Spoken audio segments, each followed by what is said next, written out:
Bienvenidos, ¿cómo están todos? Muy buenas tardes. Bien, día de hoy vamos a comenzar a hablar de las enfermedades transmitidas por alimentos, ¿sí? Que son infecciones o son intoxicaciones causadas por la ingesta de alimentos o aguas contaminadas con agentes obviamente patógenos o tóxicos.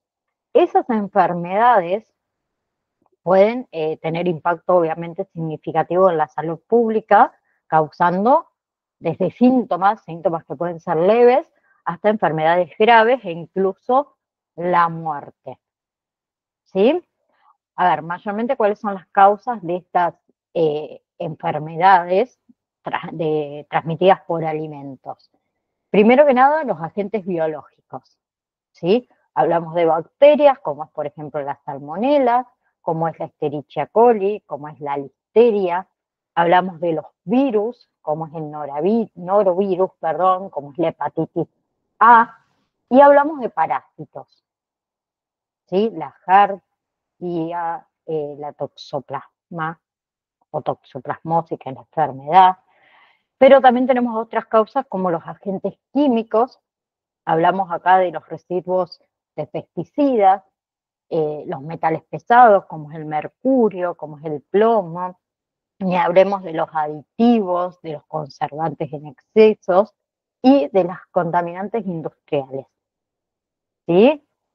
Después tenemos todo lo que son toxinas naturales, que ahí podemos distinguir las microtoxinas, que mayormente hay una que es muy conocida, que es producida por los mohos en cereales y frutos secos. Después tenemos toxinas de algas, ¿sí? Que pueden contaminar mariscos, por ejemplo, y las toxinas de plantas, ¿sí? Por ejemplo, la solanina en lo que es la papa verde. Y después podemos tener otra causa, que es la contaminación física. Hablamos ahí de fragmentos de vidrio, metales, plásticos o cualquier otro objeto extraño, ¿sí? ¿Cuáles van a ser los síntomas en general? Después vamos a ir hablando, obviamente, uno por uno, los síntomas de las enfermedades de transmisión alimentaria, ¿sí? Obviamente que va a depender ese síntoma de el agente causante, pero podemos incluir ahí todo lo que sería, a ver, náuseas, vómitos, ¿sí?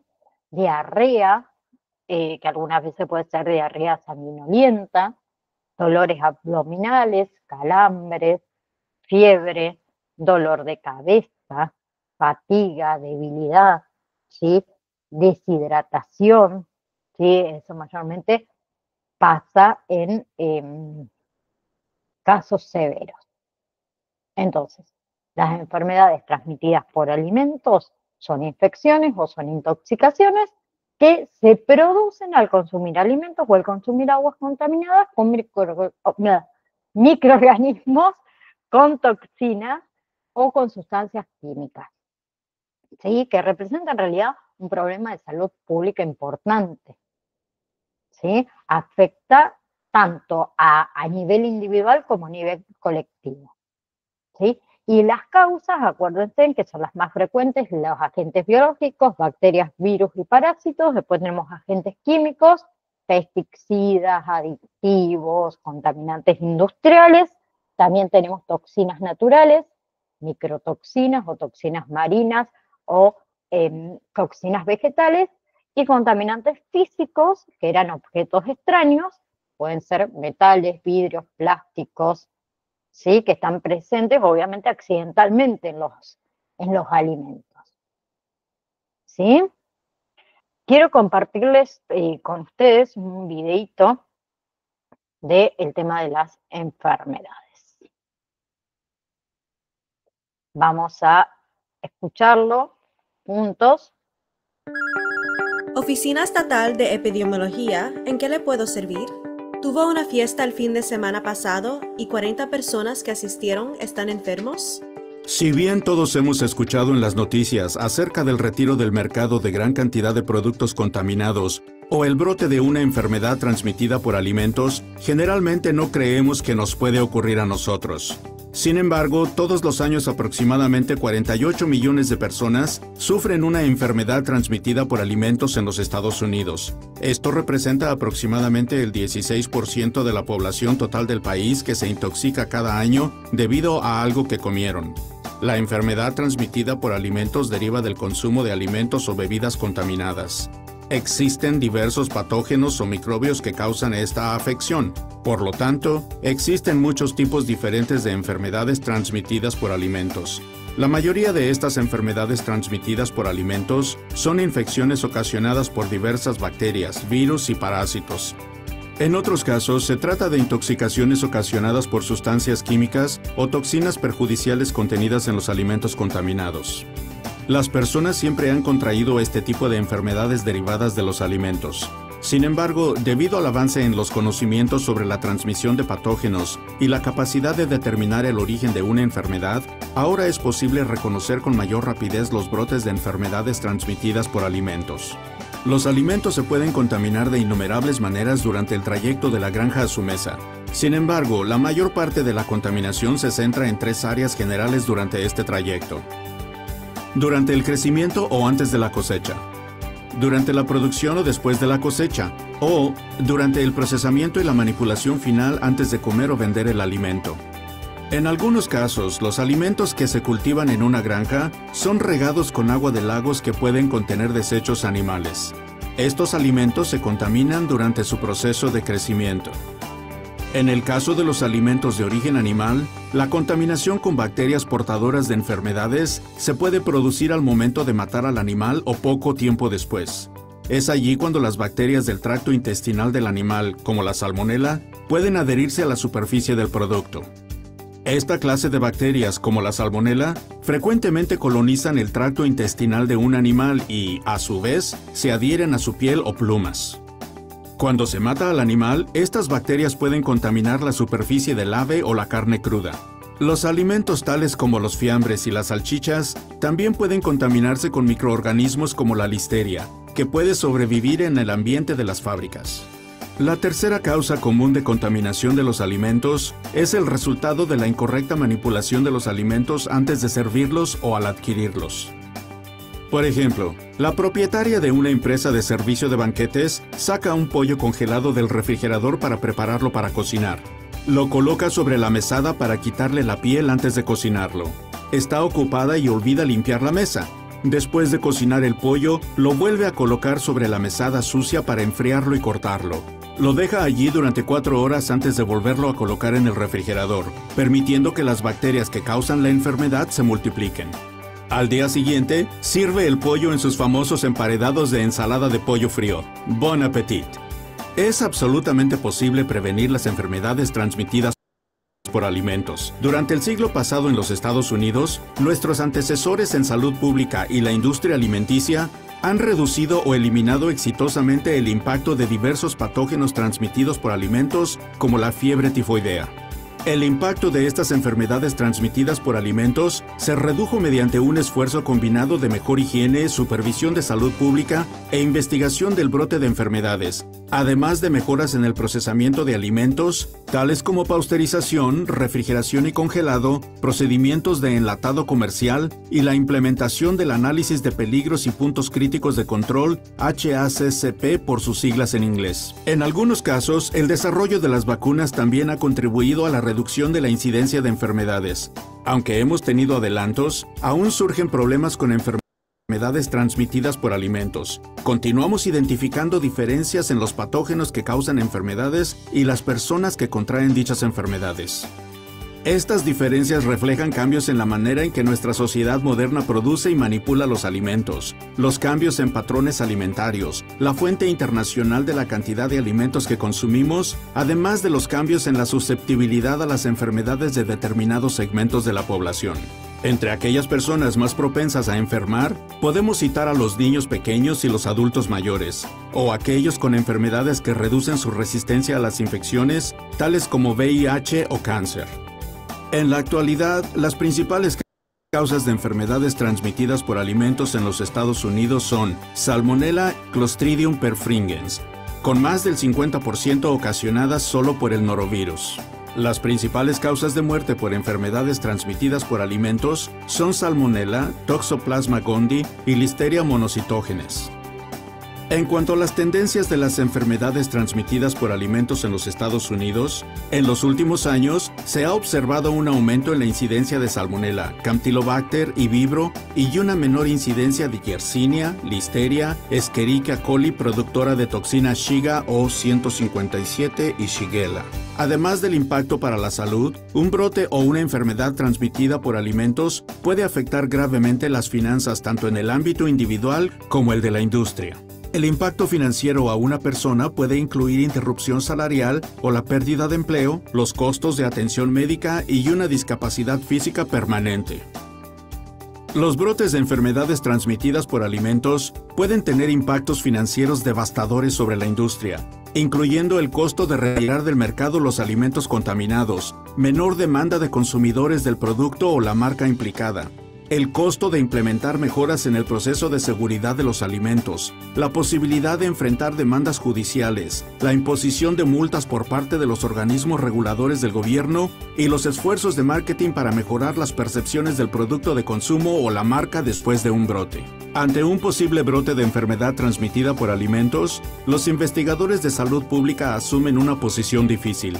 Cuando se detecta un brote de enfermedad transmitida por alimentos, se debe informar de inmediato al público para reducir la morbilidad y mortalidad.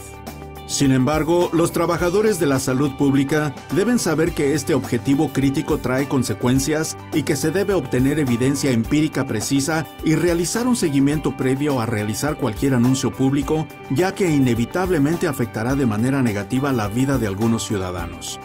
Aún no entiendo bien cómo es que cientos de personas pueden enfermar con una sola fuente de alimentos. ¿Ha cambiado tanto nuestro sistema de producción de alimentos? En la actualidad, el sistema de producción de alimentos se encuentra en la escala global y es muy complejo.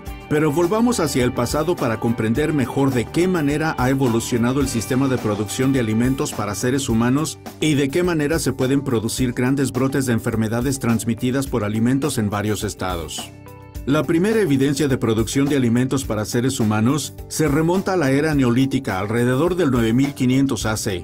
Antes de esa época, se cree que los seres humanos no utilizaban la agricultura, sino que eran cazadores que compartían cantidades limitadas de alimentos entre grupos pequeños y geográficamente dispersos. Con la introducción de la agricultura, había alimentos disponibles en cantidades suficientes para mantener a los asentamientos de personas. Sin embargo, con el crecimiento de estos asentamientos, también creció la posible amenaza de transmisión de enfermedades por la interacción entre los seres humanos, el aumento de desechos humanos y una necesidad cada vez mayor de tener ganado. Sin duda, muchas de estas enfermedades eran ocasionadas por patógenos transmitidos por los alimentos. Durante los siglos posteriores, las mejoras agrícolas permitieron aumentar la escala del sistema de alimentos, y la revolución industrial incorporó un nuevo paradigma en la producción de alimentos. Uno de los elementos clave de este nuevo modelo fue el transporte. Las inversiones en canales y ferrocarriles permitieron el transporte de alimentos del campo a un establecimiento de procesamiento central con mayor rapidez y de manera más eficiente. Como resultado, los alimentos cultivados en la región de las grandes llanuras de los Estados Unidos se podían transportar a Chicago o Nueva York para su procesamiento y, luego, salir a los mercados minoristas populares antes de que se echaran a perder. Si bien el nuevo modelo de producción redujo los costos financieros para los productores y consumidores por igual, aumentó el riesgo de contraer enfermedades transmitidas por alimentos. Si los alimentos se contaminaban en el establecimiento de procesamiento central, por ejemplo debido a prácticas de higiene deficientes, ese alimento estaría llegando a muchas más personas. Los adelantos mecánicos, tecnológicos y biológicos obtenidos en los últimos 100 años han permitido que el sistema de producción de alimentos regional y luego nacional se extendiera rápidamente hacia un mercado de alimentos global interconectado. En la actualidad, los consumidores tienen acceso en las tiendas de almacén locales a productos frescos relativamente económicos de todo el mundo con disponibilidad durante todo el año. Además, la cantidad de artículos que ofrecen a los consumidores en las tiendas de almacén en los Estados Unidos se ha transformado. En 1960, las tiendas de alimentos vendían en promedio 5.900 alimentos separados. En 1979, esa cifra aumentó a 7.800. Estos números son extremadamente bajos si los comparamos con los estándares actuales, donde una tienda de almacén vende en promedio 42.686 productos separados. Incluso un pequeño error en la seguridad de los alimentos entre una gran cantidad de productos diferentes vendidos en la actualidad podrían causar enfermedades en muchas personas. Gracias a los reglamentos y el trabajo de salud pública diligente, en la era moderna los consumidores cuentan con alimentos seguros y disponibles en general. Sin embargo, no es posible supervisar la totalidad de los sistemas de producción de alimentos a nivel global para garantizar la seguridad de todos los alimentos producidos. Bien, ese era el videito que yo les quería compartir a ustedes. Ahora vamos a hablar un poquito de la prevención de las enfermedades de transmisión alimentaria, ¿sí? La prevención se basa en realidad más que nada en aplicar buenas prácticas de higiene y manipulación de alimentos. Entonces, lo primordial es higiene personal. Lavarse las manos antes de cocinar, lavarse las manos antes de ir al baño, después de ir al baño, evitar cocinar si uno está enfermo, ¿sí? Después tiene que ver todo también con lo que es manipulación y cocción segura, cocinar bien las carnes, los huevos, los pescados a una temperatura que sea obviamente segura, evitar la contaminación cruzada, esto de usar tablas, de usar utensilios distintos para, por ejemplo, carne y verduras, ¿sí? También no consumir alimentos crudos, ¿sí? De origen animal, de riesgo, por ejemplo, huevos crudos, leche sin pasteurizar, el sushi sin ningún tipo de control sanitario. También en prevención hablamos del almacenamiento adecuado, conservar los alimentos perecederos en la refrigeración, en la heladera, ¿sí? Que yo siempre pongo un ejemplo muy simple, cuando decimos vamos a salir a hacer las compras, ¿no? Y vamos primero al supermercado, a la carnicería, un ejemplo. Y de paso, ya que salí después de ir al supermercado, me voy a tomar unos mates de una amiga y dejo la comida o todo lo que compré arriba del auto, total un ratito no le hace nada, o llegamos a casa y dejamos las bolsas arriba de la mesa y no las refrigeramos en el momento. Bueno, eso es un almacenamiento inadecuado, ¿sí? Conservamos los alimentos perecederos siempre en la heladera. Respeten también el tema de las fechas de vencimiento, ¿sí? Bien, y creo que está de más esto de evitar romper la cadena de frío. También otra prevención es agua segura, beber agua potable, ¿sí? Ya sea hervida, ya sea filtrada, ya sea tratada en casos de tener dudas, ¿sí? El consumo responsable también es otra manera de prevención, comprar alimentos en lugares habilitados, ¿sí? Otra cosa, rechacen todo lo que son los envases dañados o los envases, ¿cómo se dice? Hinchados, más que nada en todo lo que es conservas. Tengan mucho cuidado con ese tipo de cosas. Ahora, ejemplos comunes de enfermedades de transmisión alimentaria: salmonelosis, listeriosis, gastroenteritis viral, triquinosis, botulismo, que ya vamos a hablar de cada una de ellas. Pero en conclusión, las enfermedades transmitidas por alimentos son prevenibles en gran medida, ¿sí? Siempre que se apliquen normas básicas de higiene y normas básicas de manipulación de los alimentos. Y la educación en estos hábitos es fundamental para proteger la salud individual y colectiva, ¿sí? Eso reduce el impacto en la salud pública. ¿Ok? Perfecto, me encanta. Ahora sí, ya tienen una estructura por ahí armadita de la prevención, ¿sí? Lo que voy a hacer ahora es ampliar lo que son las enfermedades, vamos a agregar un poco más de descripción, de formas de transmisión, de síntomas, de complicaciones y medidas de prevención en realidad específicas para cada una de ellas. Bien, la primera, salmonelosis, ¿sí? Tiene un agente causante, la Salmonella species, ¿sí? En realidad hay más de 2.500 serotipos, ¿sí?, de salmonela. ¿Cuáles son las fuentes de infección de la salmonela? Los huevos crudos o los huevos poco cocidos, ¿sí? Por ejemplo, cuando realizamos mayonesas caseras, postres con huevo crudo, hay una posibilidad de contraer salmonelosis. También la carne de ave mal cocida, los lácteos no pasteurizados y la contaminación cruzada en la cocina. ¿Sí? Todo lo que son los síntomas aparecen entre 6 y 72 horas tras la ingestión de este alimento. ¿Sí? Causa fiebre, escalofríos, dolores abdominales, diarrea, náuseas, vómitos. Y puede traer complicaciones. ¿Cuáles son esas complicaciones? En niños y ancianos, deshidratación. En casos graves, puede, ahí está, otra complicación que puede causar es septicemia, ¿sí? Eso en casos más graves, vamos a decirlo así. En realidad la septicemia hoy es conocida como sepsis, ¿sí?, que es una condición grave que ocurre cuando una infección, ¿sí?, se disemina, vamos a decirlo, al torrente sanguíneo y provoca una respuesta inflamatoria generalizada en todo el organismo. ¿Sí? Eso pueden ser causadas por los microorganismos, sus toxinas que ingresan a la sangre. Bien.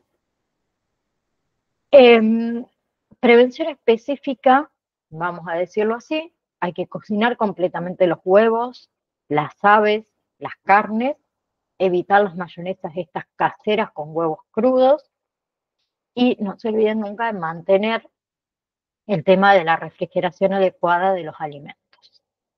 ¿Sí? Otra enfermedad es infección por Escherichia coli,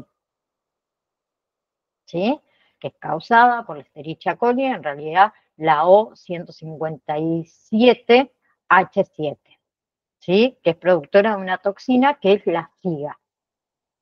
Tenemos las fuentes de infección, ¿cuáles son? Las carnes de vaca picada, que está poco cocinada, ¿sí?, con la que nosotros realizamos hamburguesas, no sé, pasteles de papa, pasteles de carne, ¿sí? Los jugos, la leche no pasteurizada, las frutas, las verduras crudas contaminadas con aguas residuales, ¿sí? Esas pueden ser fuentes de infección de Escherichia coli. Causa síntomas. ¿Cuáles son esos síntomas? Diarrea muy severa, ¿sí? Muchas veces esa diarrea con sangre, dolores abdominales muy intensos y puede curarse sin fiebre, ¿sí? Obvio que puede traer complicaciones, ¿sí? Por ejemplo, una de las complicaciones que puede traer consigo, ¿sí?, una infección con Escherichia coli es el síndrome urémico hemolítico, ¿sí? Que es una enfermedad grave que afecta principalmente a niños pequeños, pero también se puede dar en adultos, ¿sí? Es un trastorno caracterizado por una tríada bien clásica. ¿Cuál es? Insuficiencia renal aguda, o sea, daño en los riñones, anemia hemolítica microangiopática, que es la destrucción de los glóbulos rojos, y trombocitopenia, ¿sí? El bajo recuento de plaquetas, ¿sí? Acá en Argentina y en algunos otros países está asociada a una infección por Escherichia coli producida por esta toxina SIGA. ¿Sí? Es una bacteria, como les dije antes, que se transmite por alimentos contaminados. Carne poco cocida, leche no pasteurizada, verduras mal lavadas, agua contaminada. ¿Bien? ¿Qué hace esta toxina, la SIGA? SIGA con SHIGA.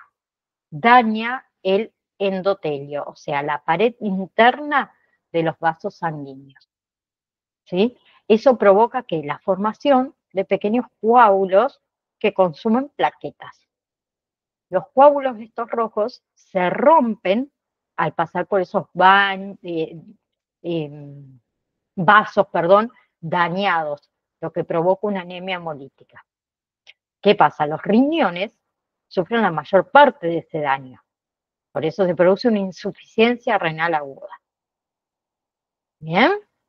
Entonces, síntomas: fiebre, dolor abdominal, diarrea, muchas veces sanguinolenta. Eso mayormente son síntomas que ocurren en la fase inicial.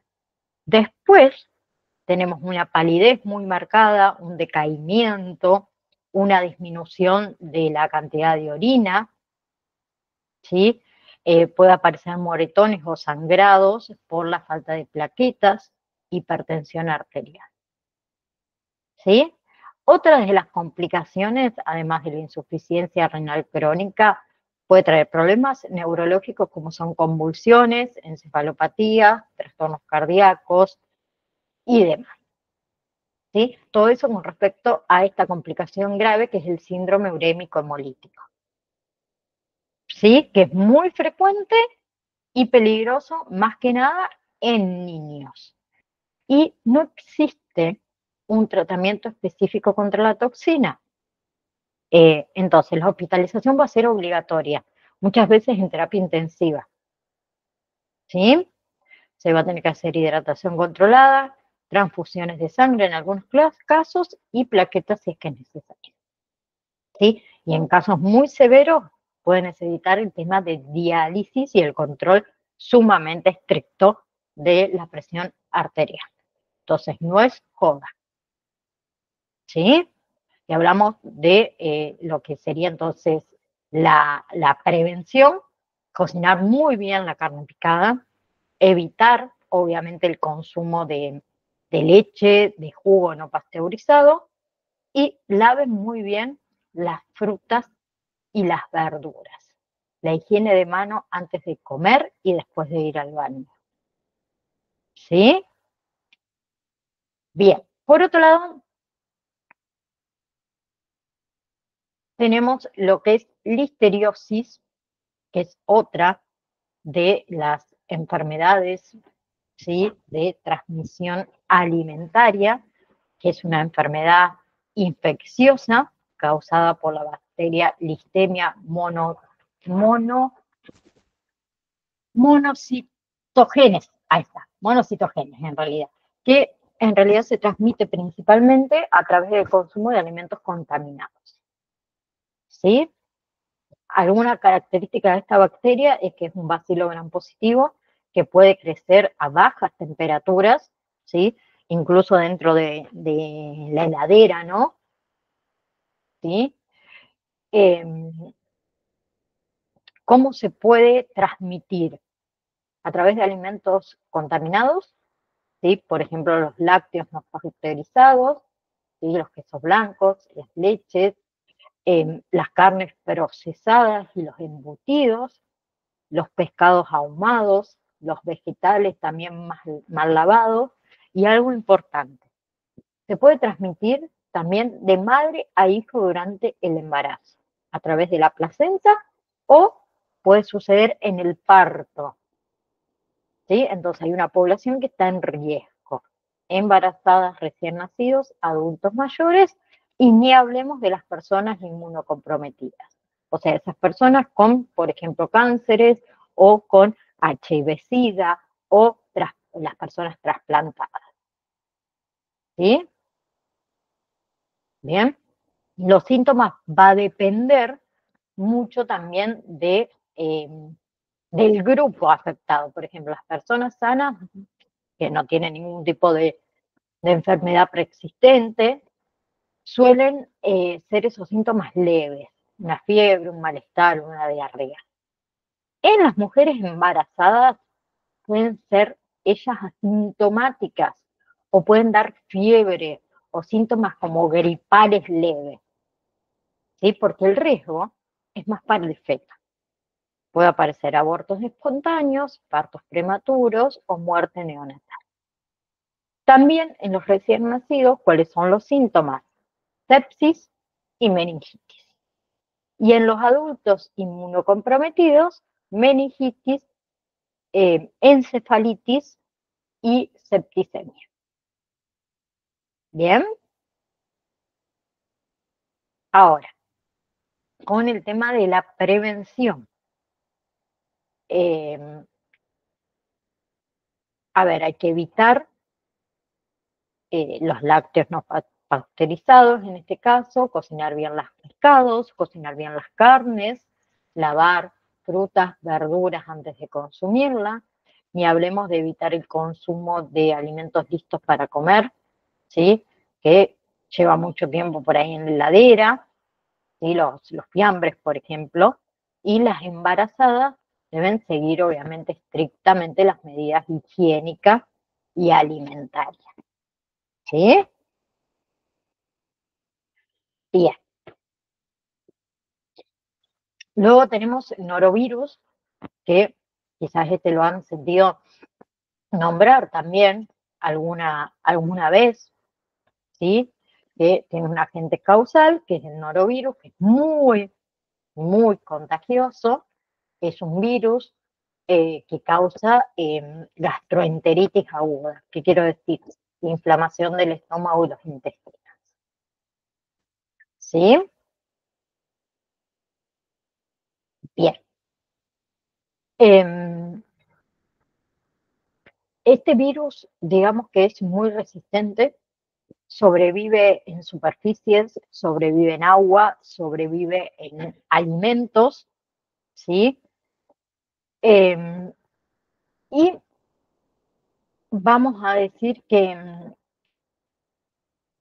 a ver, sí, la vía, sí, la vía de transmisión son alimentos contaminados, ¿sí? Tenemos aquí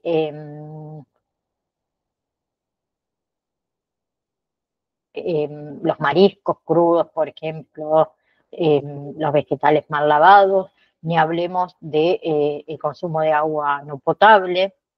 También puede ser transmitida por contacto directo con personas infectadas o con superficies contaminadas, ¿sí? Es una enfermedad que tiene un periodo de incubación entre 12 y 48 horas, tras obviamente que su exposición, y causa síntomas comunes. ¿Cuáles son esos síntomas comunes? Que mayormente esos síntomas duran entre 1 y 3 días, ¿sí? Y suele tener una recuperación bastante completa, pero es náuseas, vómitos internos, que eso es muy característico de la enfermedad, diarrea acuosa, dolores abdominales, calambres, fiebre baja, dolor de cabeza, dolores musculares, y especialmente en niños y en personas adultas mayores, en ancianos, el tema de la deshidratación, ¿sí? Porque una de las complicaciones es esa, la principal es la deshidratación, ¿sí?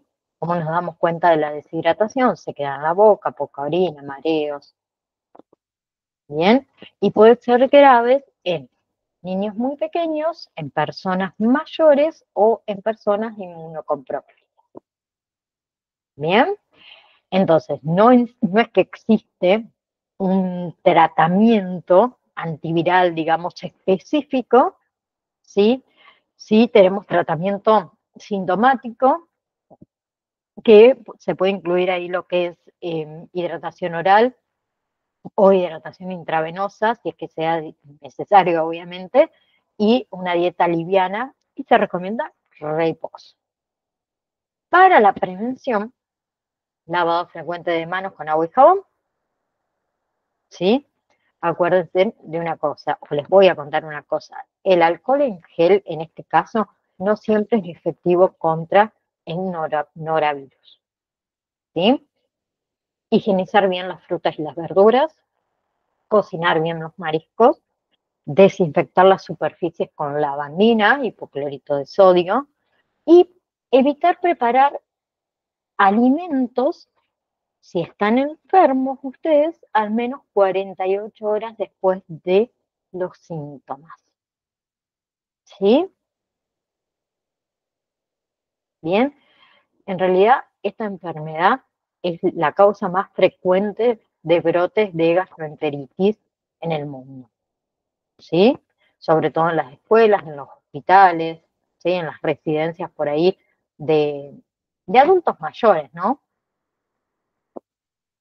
Otra es el botulismo, ¿sí? Que esta también la sintieron nombrar muchas veces, ¿sí?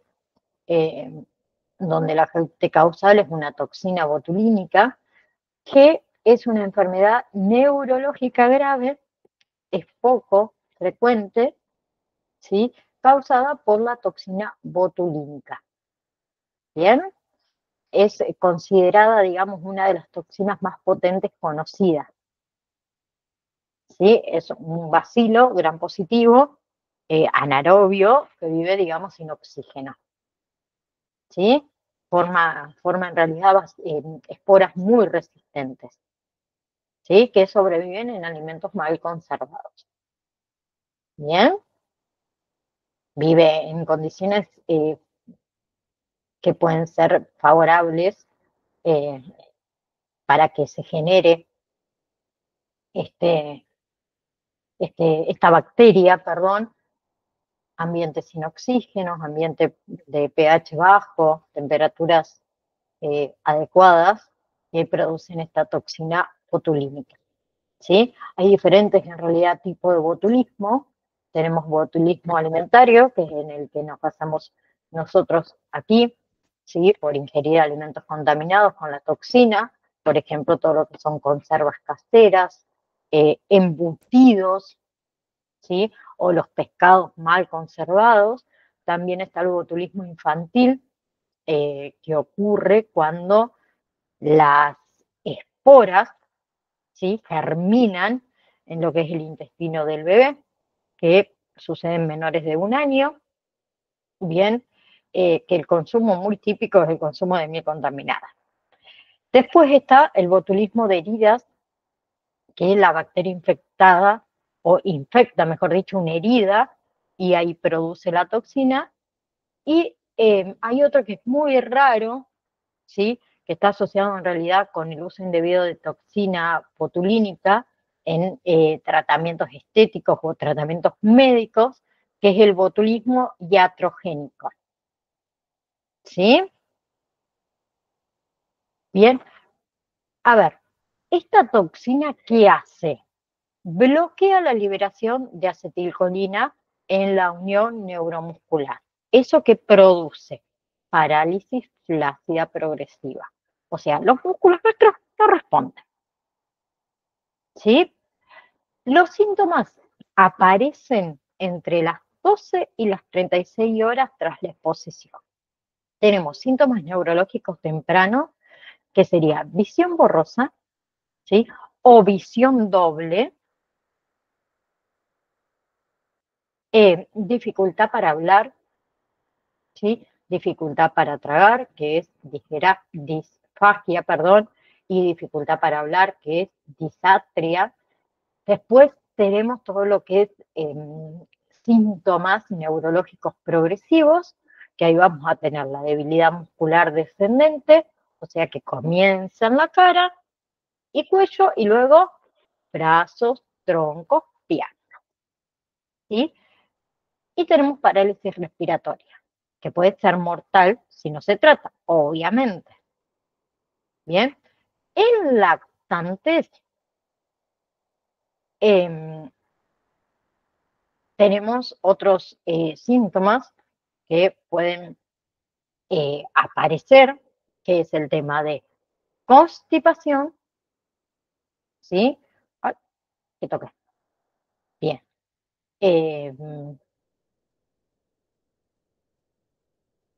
Hipotonia, ¿sí? La hipotonia en realidad se caracteriza por el bajo tono muscular, lo que hace que un bebé se sienta como plácido, ¿sí?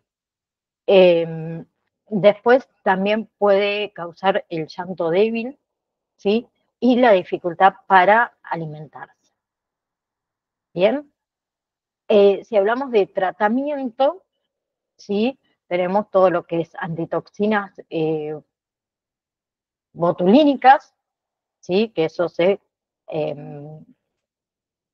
realiza el tratamiento lo antes posible para detener o para que se detenga la propagación, ¿sí? La progresión.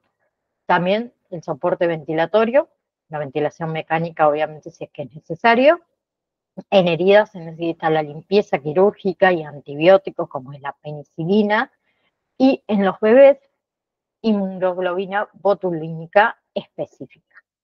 Pero para la prevención, que es lo que más nos interesa a nosotros, debemos evitar el consumo de conservas caseras mal preparadas, ¿sí? Que tengan una esterilización inadecuada, que tengan una cocción que no sea la recomendada, porque en todo lo que es conservas caseras, primero tiene que ser una esterilización adecuada y tiene que ser una cocción prolongada, ¿sí?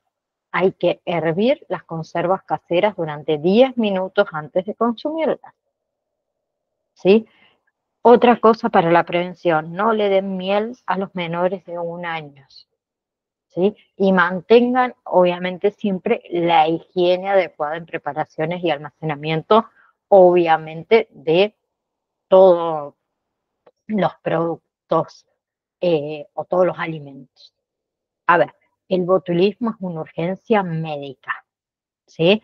¿Por qué? Porque la mortalidad es alta si no se administra tratamiento, si no se hace el soporte respiratorio a tiempo, ¿sí?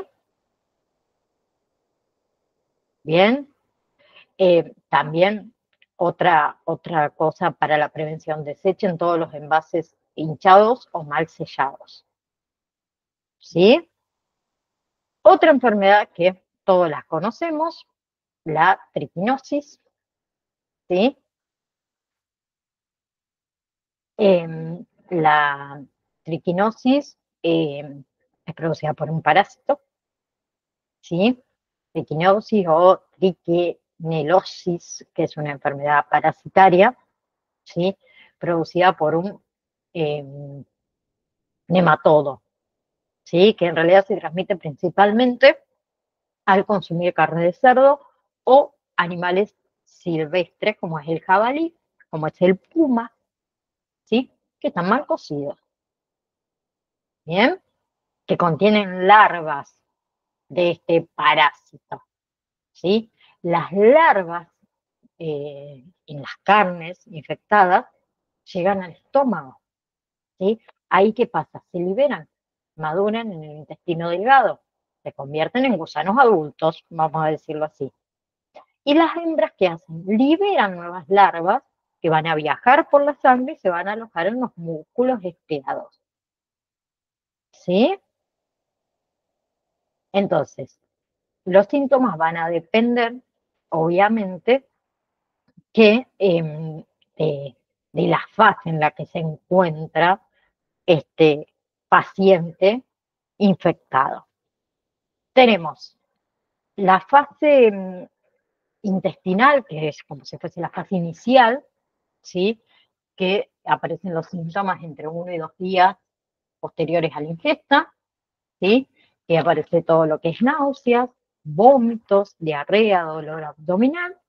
Luego tenemos la fase de diseminación larvaria, que aparecen más o menos los síntomas entre 1 y 2 semanas posteriores, donde aparece fiebre, ¿sí? Dolor muscular, debilidad, cefalea, conjuntivitis y edema de párpados, o sea, el hinchazón, que es característico, esto alrededor de los ojos, ¿sí? Luego tenemos la fase de invasión, digamos, muscular, entre las 2 y las 8 semanas, ¿sí? Donde aparece todo lo que es dolores musculares muy intensos, rigidez, ¿sí? Cansancio extremo y en casos muy graves, compromiso cardíaco, que sería miocarditis, compromiso neurológico, ¿sí? Meningoencefalitis o compromiso respiratorio, ¿sí? Bien, ahora, tratamiento, tenemos lo que es antiparasitarios, ¿sí? Que se dan en la fase inicial, y después tenemos corticoides en casos graves, con intensa, digamos, inflamación muscular, y se puede dar también algún analgésico para el dolor muscular. Pero lo importante acá es la prevención, ¿sí? Consumir carne de cerdo o chacinado con controles bromatológicos, cocinar la carne a más de 70 grados centígrados, ¿sí? El frío común no destruye las larvas, solo la destruye la congelación prolongada, o sea, menos 20 grados. Y evitar el consumo de productos caseros de dudosa procedencia, embutidos, salames. ¿Bien? Bien. Tenemos también lo que es la hepatitis A, ¿sí? Que el agente causante es el virus de la hepatitis A, donde tenemos todo lo que es fuentes de infección, aguas y alimentos contaminados por heces, frutas, verduras, mariscos crudos, lavados con aguas contaminadas, va a producir síntomas, fatiga, fiebre, náuseas, vómitos, ictericia, el color amarillento en piel, en ojos, orina oscura y heces claras. La hepatitis A trae complicaciones, generalmente no es crónica, pero puede causar insuficiencia hepática en casos graves. Y para la prevención específica tenemos la vacunación, la higiene y el consumo de agua potable, ¿sí?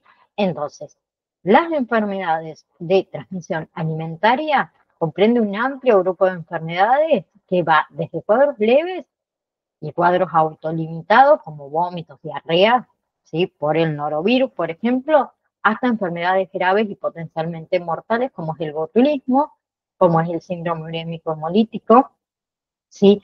Y como es la listeriosis en embarazo. ¿Bien?